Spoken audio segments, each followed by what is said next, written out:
There's plenty in the world, man. Like people, and the 1% got to get better at sharing too. You know, because there's people in the world that just sit on piles of shit, and it's not in the economy. It's white not people. in the ecosystem. Saying white people? Is that what you're saying? Yeah, man. There's Rockefellers. There's Middle Eastern. There's Chinese too. There's a lot of Chinese people sitting on piles of shit that's not moving. Yeah. Well, stockpiling wealth is a weird thing, right? When people get to this point where they're just constantly, if you have like billions and billions of dollars, but yet you're still involved in constantly trying to accumulate wealth, that's a little weird. Here's the way I see money, right? Money is something we've created. Money is a man-made creation. This idea of money is to attach value to things. That's what money is. So the game isn't making money. Money is like an award. So it's like if a movie director was like, yes, I make movies to win Oscars. That's not what the game is. It should be to make a great film. Right. It should be to live a good life.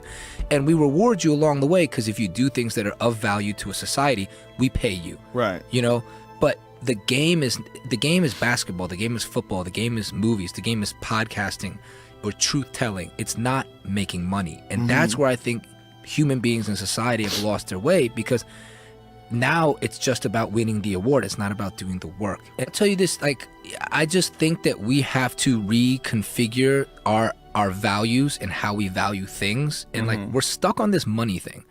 Like, the human species we're stuck on money. Well, I think we're stuck on money because a lot of people don't have it. And so it's the ultimate thing that, like, and some people have too much of it. Some people do. Like when you don't have money, like when I was young and I didn't have any money, man, I remember the first check that I got a big check from Disney. I got a development deal when I was like 24. And all of a sudden I didn't have to worry about my bills. It was the first time in my life I didn't have to worry about my bills. And I was like, my rent is taken care of this month. I can go out to eat. And I remember it was like a physical feeling of like a physical feeling of relaxation. Like now all of a sudden the overhead cloud of debt and worry about my bills had lifted and the sun was shining. And I was like, oh, and I will never forget that feeling. Because that feeling was a revelation as far as like how much stress I was under and most people are under on a daily basis. So because of that stress, what people think about is, man, I got to make money because that is the way to get away from this fucking stress. Yes. You know, because it becomes this carrot that It's you freedom. never get to eat. Yeah, money. A dangling carrot, you know? Money gives you freedom. What if that money from those billionaires and 1%ers goes into guaranteeing a baseline amount of wealth? Maybe it's $30,000 and it goes to American people who are not making that much money. And it's like, here's $30,000. Here's your bills taken care of. Here's an apartment. Now you have no excuse. You have no excuse. Go do something you care about. Go do something you love. Contribute back to society. Because this wealth that this guy's making is going to guarantee you a baseline amount of living.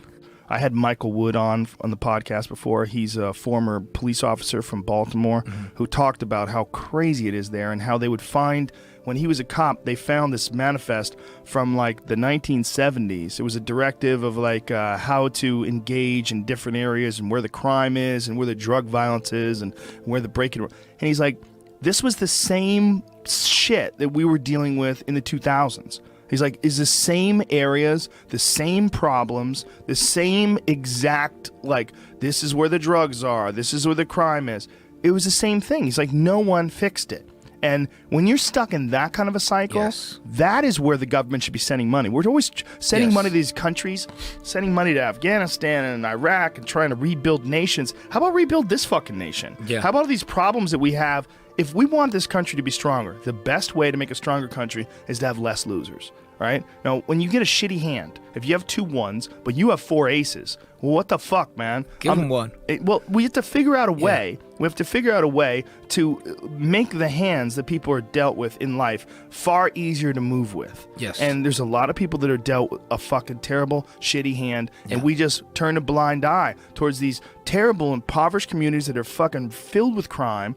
And these children that grow up there, by the time they get to be 17 and 18, they've seen so much shit, and the programming in their mind is so disturbing because everything that they've been involved with, everything that they've seen loved ones get incarcerated, they've seen people get shot, they've seen crime, they've seen a lack of hope, they've seen police brutality, they've seen all these terrible things. That is what we need to clean up in this country. Yes, my idea is this, though, is I want to guarantee a baseline of living for people in America. So if you're born in some of those communities, the key word you said is hope. A lot of kids don't have hope. I remember a kid that I used to hustle with. He also was like a night manager at Target, right? He was a night manager at Target. It's kind of wasting away. He was like 19, 20 years old. Incredible basketball player. One of the best AAU basketball players I've seen. And he got offers to play at some JUCOs and things like that. And I remember one day we went up to Harlem to get to work, and I was coming back down on the train, and I was like, fam, you should sign up. You should go to that JUCO. You should enroll. Like right now, it's July. There's still time. You enroll now. You could be in there for the fall semester and you could play ball. You're 19 years old. Do this, man. And I remember we just passed the stop and he's like, nah, man, it'll never happen. I'm like, why? And he's like, you don't get it, Eddie. Like, the way you are, your parents, like, they've taught you, you have a chance. I don't have a chance. He's like, I've been told my whole life, I don't have a chance. You know, I live with my grandmother. And whether he's right or not, I disagree with him. He does have a chance. But he had psychologically been broken, had no hope, and did not believe he could do anything. And when I saw that, it fundamentally changed me.